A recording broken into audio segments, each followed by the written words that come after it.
folks, your favorite uncle here. I'm just checking in because, well, we need to have a real talk about what's going on in our country.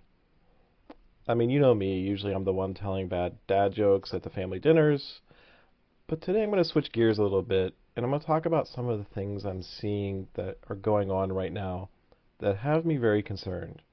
I mean, don't worry though, we're going to figure this out together. You know how sometimes you can feel when something's not right?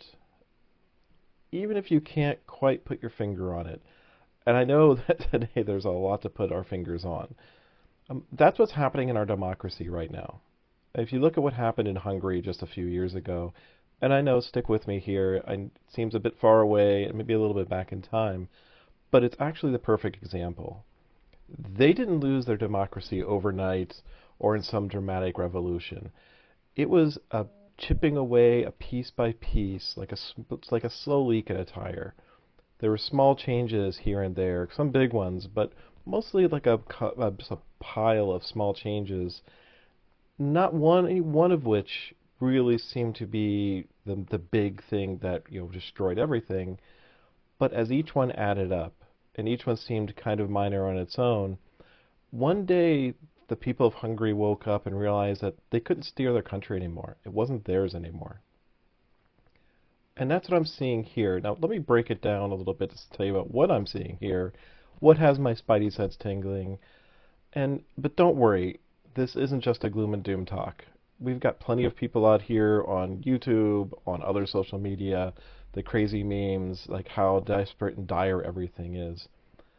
That's not what I'm here to do, because we've got this, but we have to work together to fix it. I mean, first off, and let me have a little sip of the too hot of a beverage here. First off, we've got these billionaires, folks who have more money than they could ever spend in their lifetimes, and they're basically being handed the keys to our country's financial systems. It's like giving someone full access to your online banking account just because they're rich. It doesn't make any sense. I mean, come on. These systems handle things like our grandma's Social Security check. They pay for veterans benefits. Folks, this isn't a tech startup experiment. This is real life for millions of people. And then there's this flood of executive orders that keep coming out. I mean, it's like somebody's playing whack-a-mole with our government. Every time you turn around, boom, there's another executive order. You don't like something? Boom, let's make an executive order about it. But if you take a look around the world, look at what happened in Venezuela. Look what happened in Turkey. It's exactly the same playbook. While everyone's running around trying to figure out what each order means, what they're going to do about it, what's really going on is behind the scenes. That's where they are shuffling people. They're reshuffling agencies, shuttering doors, changing out people, taking experienced civil servants out and replacing them with yes men. The kind of changes that don't make headlines, but really mess things up down the line. But here's the real kicker. The folks who are supposed to be our watchdogs, the ones in Congress that are supposed to be standing back and saying, hey, whoa, we have three bodies of our government and each one is a check and a balance on the other. What's really happening is they're acting more like yes dogs. Remember what happened in Poland? Exactly the same deal here. The people in charge of keeping an eye on things are too busy nodding along with whatever the administration wants rather than standing back and saying, stop, this is craziness. It's like having a referee who only ever calls fouls on one team. But here's the thing, family. We're not helpless, not by a long shot. And that's why I'm starting these daily conversations with you, because we together can protect what matters. So I've come up with some things that I think we can do right now that we can start taking action on. Because one of the places I find myself is paralyzed. I can't figure out what to do. I can't figure out how to help. What can one person do? Here are some things that we can do, and as a whole bunch of one people, we turn into a community. The first thing we need to do is we have to document everything. Every very unusual change in your local government, keep an eye out. Read the newspapers. Every shift in how things operate. Write it down and share it. Get the word out. But share it responsibly. Knowledge is power, and we really need to keep track. Second, You need to engage with your local institutions. Join your city council meetings. Volunteer as an election worker. Get involved in your community boards. Democracy isn't just about voting. It's about being present and active in your community every day. Third, you need to support independent journalism. We are seeing what's happening. The big traditional sources of media, they are owned by those billionaires who've been handed the keys to the institution. We need to subscribe to your local newspapers. You need to subscribe to channels on YouTube. And I'll just say quickly, like, subscribe, come back here for more. Those are our eyes and ears. They're the people that have their focus on what's important to us, what's important to our communities. They're also the ones who aren't controlled and don't have their wrists handcuffed by some large conglomerate that's saying, no, you can't publish that, telling editors to not move forward with the stories that are important to us. But always remember that when you're doing this, you need to share verified information, not just rumors. Rumors are killing us.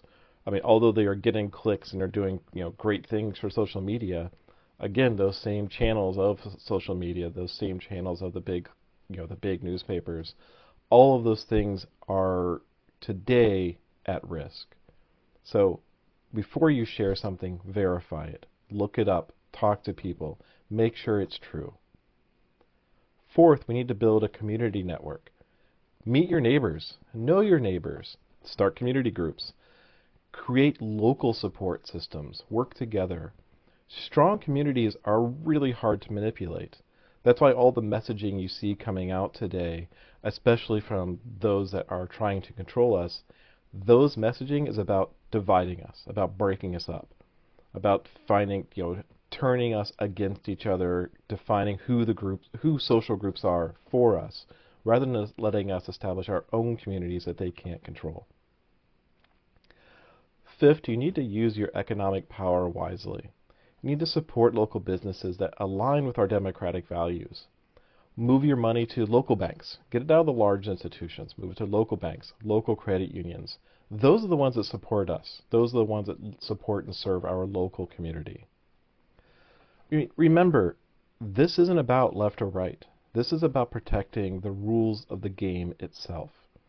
It's about making sure that when we disagree, and we will disagree, we do it within a system that's fair and transparent. Now, tomorrow, we're going to talk about specific ways you can protect your local institutions.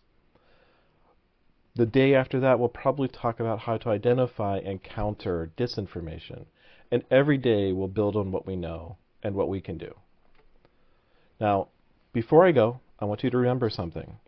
Throughout history, everyday people have stood up to protect their democracy. They didn't do it with violence. They did it with courage, persistence, and community. We are those people now. Now, this is your favorite uncle reminding you that family takes care of family, and our democratic family needs us now. I'll see you tomorrow, same time, same place. Stay strong, stay smart, and stay together. And before you go, here's something I want you to think about until we meet again. Democracy isn't just a system of government. It's like a garden. Some people think it can survive on its own once it's planted, but every gardener knows that's not true. A garden needs daily tending, constant vigilance against weeds, and most importantly, a community of people who care about its survival. Ask yourself, what one small thing can you do today to tend our democracy together? Until tomorrow, this is your favorite uncle, reminding you that hope grows best when we plant it together. Love you.